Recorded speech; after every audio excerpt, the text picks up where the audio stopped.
del metro, pero antes, déjeme saludar a quien admiramos y respetamos, al maestro, escritor, analista, Fabricio Mejía, a quien me da mucho gusto saludar aquí en Sin Censura. Fabricio, ¿cómo te va? Un abrazo. Hola, ¿cómo estás, mi querido Vicente? Pues aquí aguantando vara, de eso se trata, de tener paciencia y de ser aguantador, de generar thick skin, como dicen los estadounidenses, hacer gruesa la piel para aguantar vara. Y mi querido Fabricio, te invitamos para que nos ayudes también con tus reflexiones, con tu análisis de lo que nos dejan las elecciones del 6 de junio, mientras también nos preparamos desde abajo, porque no me puedes decir que los privilegiados, los de arriba, los carnales empresarios, van a promover la consulta popular para el juicio a los expresidentes del 1 de agosto. Sí, pues tenemos ahora en puerta este ejercicio del juicio de los expresidentes, que sería el primer ejercicio realmente participativo. Tenemos, digamos, como ciudadanía todavía pocos espacios, ¿no? Propios, y de la consulta ha sido un espacio desde el principio que ha empujado muchísima gente, ¿no? Ahí están las 2,5 millones de firmas que recabaron Omar García y Alina Duarte en todas las plazas públicas, todo lo que sucedió porque estábamos en la pandemia, y no hay que olvidarlo, cómo se burló el Reforma de los resultados diciendo que habían llegado a última hora 500,000 de firmas. Pues sí, no investigaron, pues no investigan, Vicente, que pues esas se habían recabado en Veracruz y llegaron pues todas al mismo tiempo, las mandaron en un camión. Pero bueno, ya estamos en vísperas de eso y finalmente, digamos, la elección lo que revela es, digamos, una derrota completa de esta idea de Camín y de Krause de convocar, ¿no? Tú te lo recordarás, ¿no? Desde agosto del año pasado a que se hiciera un frente común del Pacto por México, ¿no? Del famoso PRIAN. Y en el camino, bueno, tuvieron todo el apoyo de organismos internacionales como la OEA, tuvieron todo el apoyo de las revistas como The Economist, con esa portada genial, que se convirtió en camiseta para apoyar al presidente. Sí. Y luego, por supuesto, aquel artículo ya memorable del Cachas en el Reforma, ¿no? Donde partiendo de la base de que los empresarios hablan de una manera tan distinta a los trabajadores, este señor de mala memoria se ponía a hablar como lo que él suponía que hablaba un trabajador, y bueno, pues copiaba algunas de las fórmulas más exitosas de Pepe el Toro, ¿no?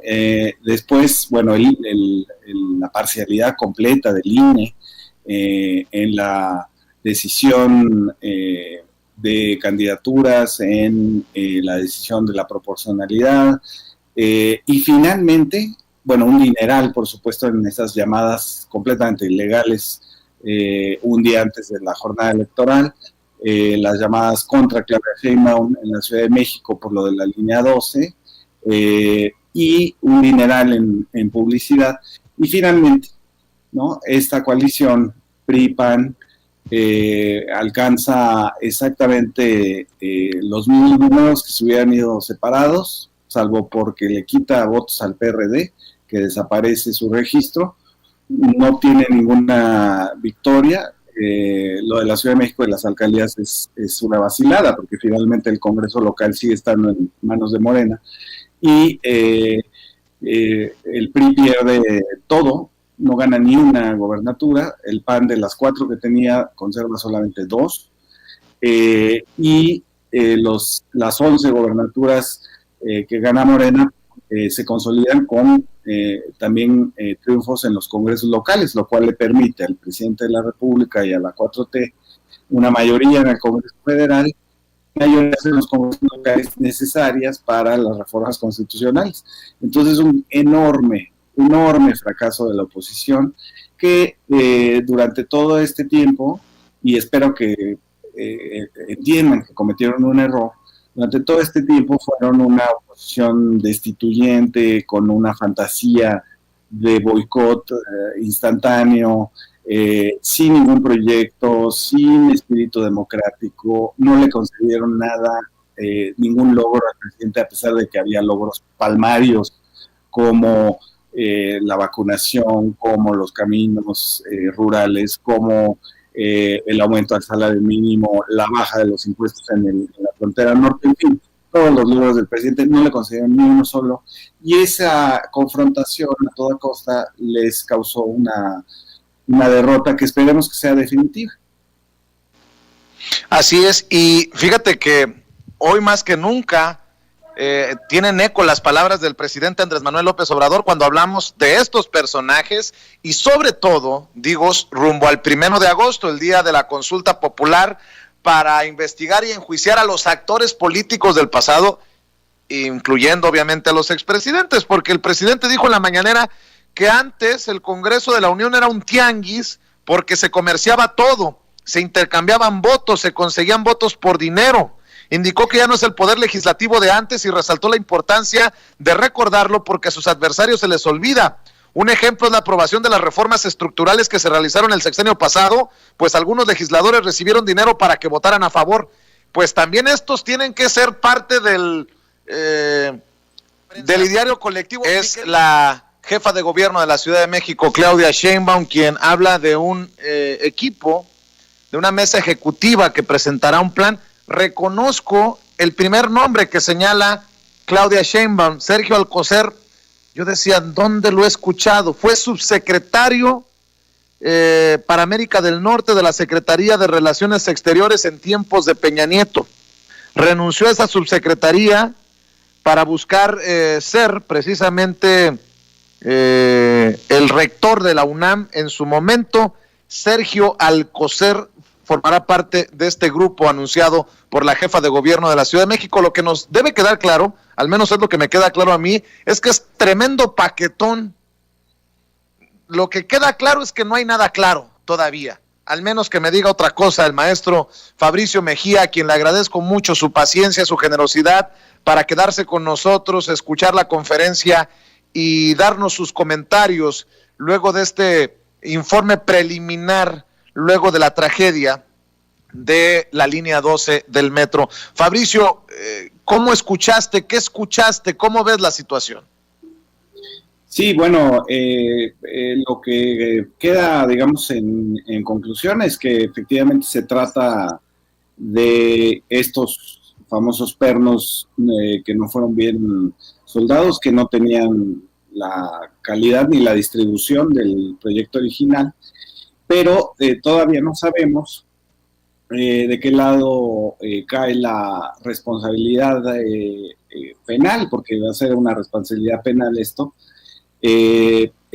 Había cuenta, digamos, de que se menciona en varios párrafos que pudo haber sido una de las reparaciones, y esto le caería directamente al gobierno de Miguel Ángel Mancera, que, como ya hemos comentado, Miguel Ángel Mancera es el único que no salía en aquel reportaje del New York Times que tanto ruido causó.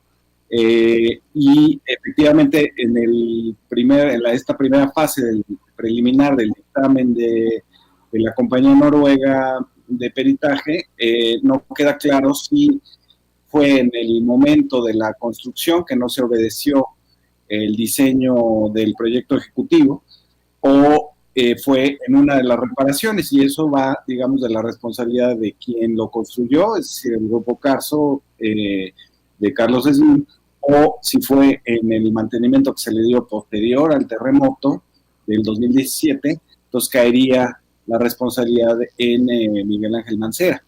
Por lo visto, digamos, a la par de que se da a conocer este informe preliminar, se da a conocer ya la manera en que se va a restituir el daño, no solamente a las víctimas, sino a la propia Ciudad de México, con este equipo de ingenieros.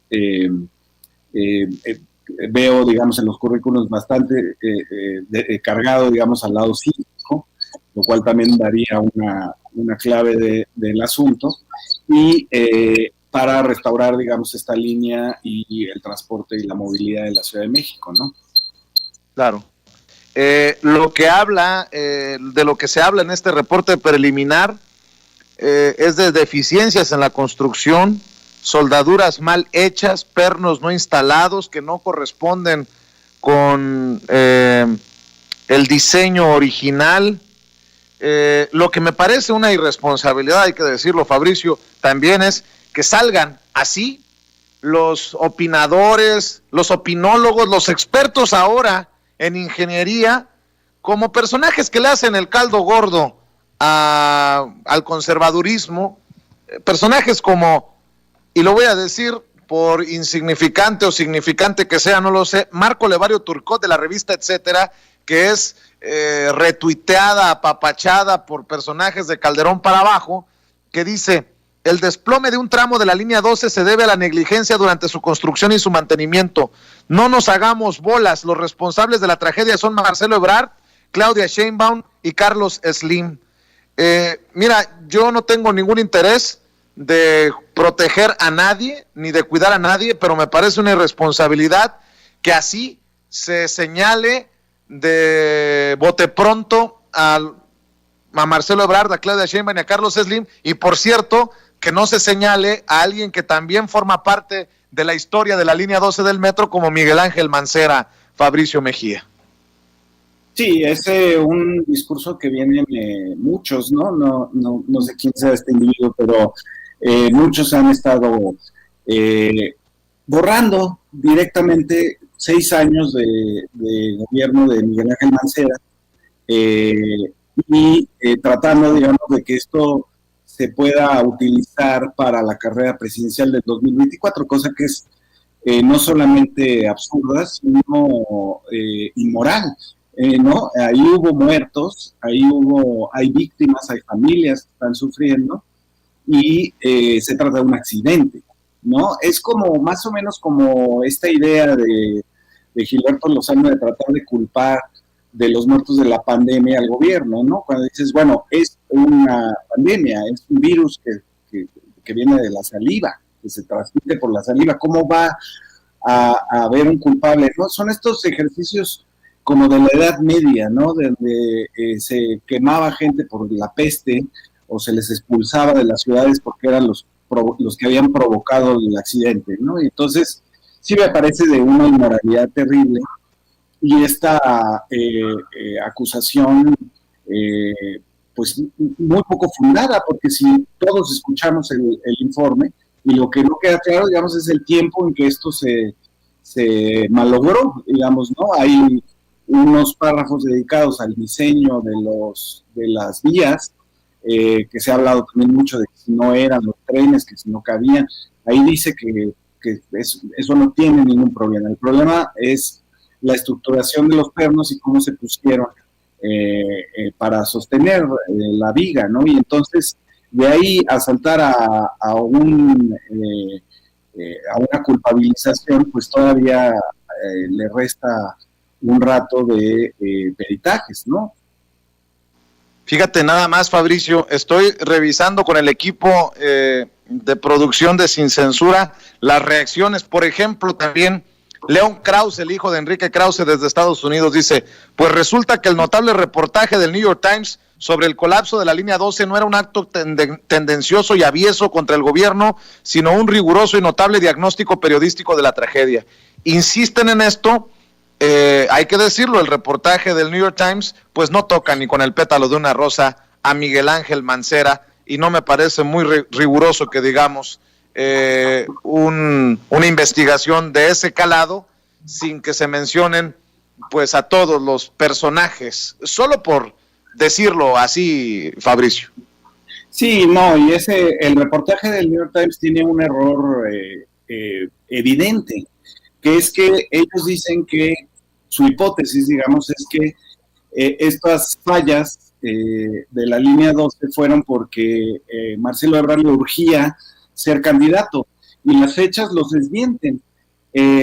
Marcelo Ebrard declina la candidatura el 15 de noviembre del 2011, y la obra de la línea 12 se inaugura casi un año después, el 30 de octubre del 2012, cuando ya el señor Marcelo Ebrard no tenía ninguna, ya había declinado la candidatura, por lo tanto la motivación para apresurar la obra se cae por su propio peso, y esto no es periodismo riguroso, o sea, bastaba con revisar las fechas para darse cuenta que esa motivación no era lo que pretenden los autores de el New York Times. Y por otro lado, este peritaje está basado en un estudio riguroso de campo, o sea, fueron ahí. Uh-huh. Y el New York Times no cita fuentes y dice que fueron miles de fotografías lo que analizaron sus reporteros, que me imagino no son expertos en peritajes de ingeniería